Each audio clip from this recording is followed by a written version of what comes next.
और एक और बड़ी खबर राजधानी देहरादून से है, जहां पर बाबा के नाम पर सियासी घमासान। जी हां, विपक्ष ने शुरू की केदारनाथ धाम प्रतिष्ठा पद रक्षा यात्रा। सीएम ने पुनर्निर्माण कार्य पर तीर्थ पुरोहितों से की चर्चा। दोनों राजनीतिक दलों ने तेज किया वार पलटवार। तो ये बड़ी खबर आपको देहरादून से बता रहे हैं, जहां पर केदारनाथ धाम को लेकर जो है सियासी घमासान उत्तराखंड में छिड़ा हुआ है, क्योंकि नोएडा के बुढ़ारी में, माफ कीजिए दिल्ली के बुढ़ारी क्षेत्र में जो है केदारनाथ मंदिर बन रहा है। प्रतिकृति बताया जा रहा है कि बन रहा है, उसको लेकर जो है लगातार घमासान है। और इस खबर पर हमारे साथ जो है सोनू सिंह ज्यादा जानकारी के साथ बने हुए हैं। सोनू, बात किया है तो केदारनाथ धाम को लेकर जो है सियासी घमासान थमने का नाम नहीं ले रहा। जहां एक तरफ सीएम पुरोहितों से, पंडितों से चर्चा कर रहे हैं, विचार विमर्श कर रहे हैं, तो वहीं कांग्रेस जो है कि यात्रा निकालने जा रही है। आखिर क्या कुछ खबर? देखिए कपिल, जिस तरह से ये सियासत जो है वो दिल्ली से शुरू हुई और देहरादून तक पहुंची और अब देहरादून से केदारनाथ की तरफ इस सियासत का रुख होता हुआ नजर आ रहा है।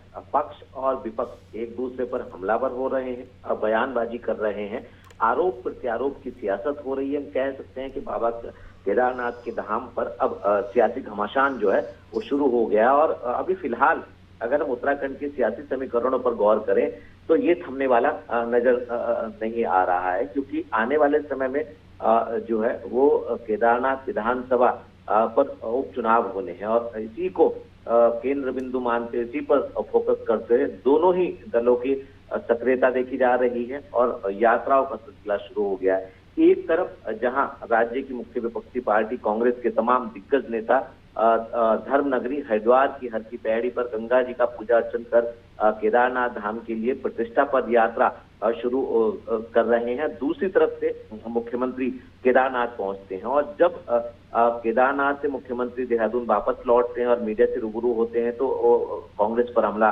बोलते हुए नजर आते हैं। और विपक्ष के जो नेता हैं वो केदारनाथ धाम को लेकर के अपनी अलग बयानबाजी कर रहे हैं। तो इस तरह से जिस तरह से सियासी घमासान अब शुरू हो गया है, माना ये जा रहा है कपिल कि अभी फिलहाल इस पर विराम लगने वाला नहीं है और आने वाले समय में ये सियासी घमासान जब तक उपचुनाव केदारनाथ विधानसभा के नहीं हो जाते हैं तब तक ये दिनों दिन बढ़ता ही हुआ नजर आने वाला है। लेकिन सोनू, इस पूरे मामले को लेकर जो बुढ़ारी में केदारनाथ मंदिर की प्रतिकृति बन रही है, आखिर इसके बनाने के पीछे का उद्देश्य क्या है? क्या वहाँ की जो केंद्र सरकार है और जो उत्तर प्रदेश सरकार है या दिल्ली सरकार, इस पे हस्तक्षेप क्यों नहीं कर रही है? आखिर क्या कुछ वजह मानी इसकी? देखिए, जब ये मामला चर्चाओं में आया तो उत्तराखंड के मुख्यमंत्री पुष्कर सिंह धामी ने इसको गंभीरता से लिया और साफ तौर पर एक कानून बनाने के अधिकारियों को दिशा निर्देश दिए। उसका प्रारूप तैयार किया जा रहा है शासन स्तर पर कि कोई भी चारों धाम, चाहे वो गंगोत्री धाम हो, यमुनोत्री धाम हो, केदारनाथ धाम हो या बद्रीनाथ धाम, इन धामों के नाम का कोई भी दुरुपयोग नहीं कर सकेगा। इसके लिए सरकार जल्दी कानून बनाने जा रही है। और जब ये पूरा का पूरा मामला चर्चाओं में आया उसके बाद फिर जो संबंधित मंदिर का निर्माण करने वाले ट्रस्ट के पदाधिकारी हैं वो देहरादून पहुंचे और उन्होंने अपना पक्ष रखा।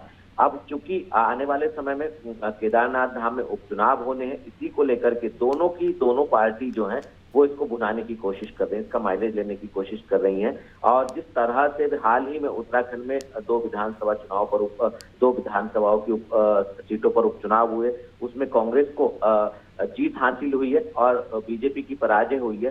इससे उत्साहित कांग्रेस ने यात्रा का प्रारूप तैयार किया, यात्रा शुरू हो चुकी है। अब ये केदारनाथ तक, जब तक ये यात्रा चलती रहेगी, जब तक केदारनाथ के उपचुनाव नहीं हो जाते।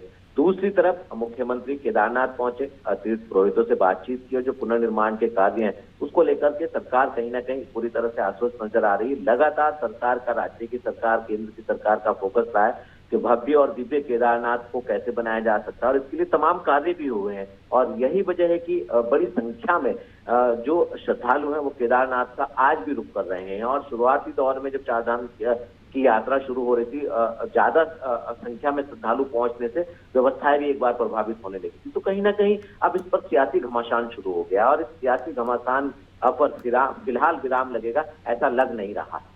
बिल्कुल सोनू, देखना होगा क्या कुछ सियासत जो है अब उपचुनाव को लेकर नजर आएगी और क्या कुछ बद्रीनाथ की तरह, क्या केदारनाथ में भी चुनाव को लेकर जो है हालात बदले नजर आएंगे या नहीं, ये देखना दिलचस्प होगा।